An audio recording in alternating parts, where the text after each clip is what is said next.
आज की इस वीडियो में हम निश्चित रूप से यहाँ यूपीएससी परीक्षा की शुरुआत से अंत तक पूरी प्रक्रिया को रेखांकित करेंगे।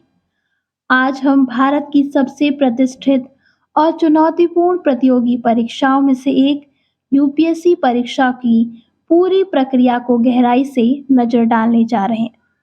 यूपीएससी या संघ लोक सेवा आयोग भारत सरकार के लिए सिविल सेवकों की भर्ती के लिए जिम्मेदार है।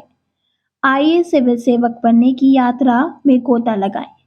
यूपीएससी परीक्षा प्रक्रिया प्रारंभिक परीक्षा से शुरू होती है। प्रारंभिक परीक्षा एक वस्तुनिष्ठ प्रकार की परीक्षा है जिसमें दो पेपर शामिल हैं, सामान्य अध्ययन पेपर 1 और सामान्य अध्ययन पेपर 2। मुख्य परीक्षा के लिए अर्हता प्राप्त करने के लिए उम्मीदवार को पेपर 1 में कट ऑफ को पार करना होगा। प्रीलिम्स एक स्क्रीनिंग टेस्ट के रूप में कार्य करता है। जो लोग प्रीलिम्स पास कर लेते हैं वे मुख्य परीक्षा के लिए आगे बढ़ते हैं। मुख्य परीक्षा एक लिखित परीक्षा है और इसमें 9 पेपर होते हैं। पेपर ए और बी क्वालिफाइंग प्रकृति के हैं। अन्य 7 पेपरों में निबंध, सामान्य अध्ययन और 2 वैकल्पिक विषय शामिल हैं। मुख्य परीक्षा उम्मीदवारों के गहन ज्ञान और विश्लेषणात्मक क्षमताओं का परीक्षण करती है। एक बार जब कोई उम्मीदवार मुख्य परीक्षा उत्तीर्ण कर लेता है तो वह अगले चरण के लिए आगे बढ़ता है।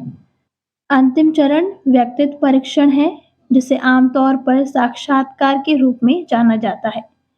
विशेषज्ञों का एक बोर्ड उम्मीदवारों के व्यक्तित्व, ज्ञान और सिविल सेवकों के लिए उपयुक्तता का मूल्यांकन करता है।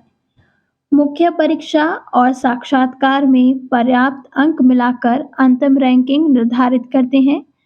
साक्षात्कार के बाद यूपीएससी अंतिम परिणाम जारी करता है। फिर उम्मीदवारों को उनकी रैंक और प्राथमिकता के आधार पर सेवाएं आवंटित की जाती हैं। शीर्ष रैंक वाले उम्मीदवारों को आमतौर पर उनकी पसंद की सेवाएं मिलती हैं, जबकि अन्यों को उपलब्धता के अनुसार सेवाएं आवंटित की जाती हैं। एक बार आवंटन हो जाने के बाद उम्मीदवारों को परीक्षण से गुजरना पड़ता है। फाउंडेशन कोर्स सभी सेवाओं के लिए सामान्य प्रशिक्षण कार्यक्रम है। इसके बाद अधिकारियों को उनकी संबंधित सेवाओं के लिए विशेष प्रशिक्षण प्राप्त होता है। प्रशिक्षण के बाद उम्मीदवारों को भिन्न सरकारी विभागों में परिवीक्षा पर रखा जाता है। परिवीक्षा अवधि उन्हें व्यावहारिक अनुभव प्राप्त करने और उनकी भूमिकाओं के अनुकूल ढलने में मदद करती है। परिवीक्षा के बाद अधिकारियों को उनकी पहली पोस्टिंग मिलती है।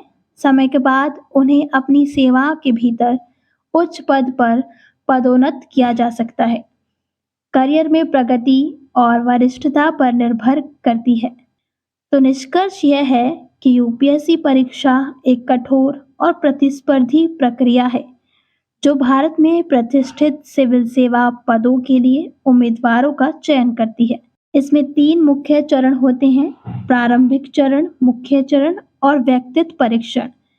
इस यात्रा में सफलता के लिए समर्पण, कड़ी मेहनत और विविध विषयों की गहरी समझ की आवश्यकता होती है। लेकिन जो लोग इसे बनाते हैं उनके लिए यह एक पुरस्कृत करियर है जो देश की सेवा करने का अवसर प्रदान करता है। यूपीएससी परीक्षा की पूरी प्रक्रिया के माध्यम से इस यात्रा में हमारे साथ शामिल होने के लिए धन्यवाद।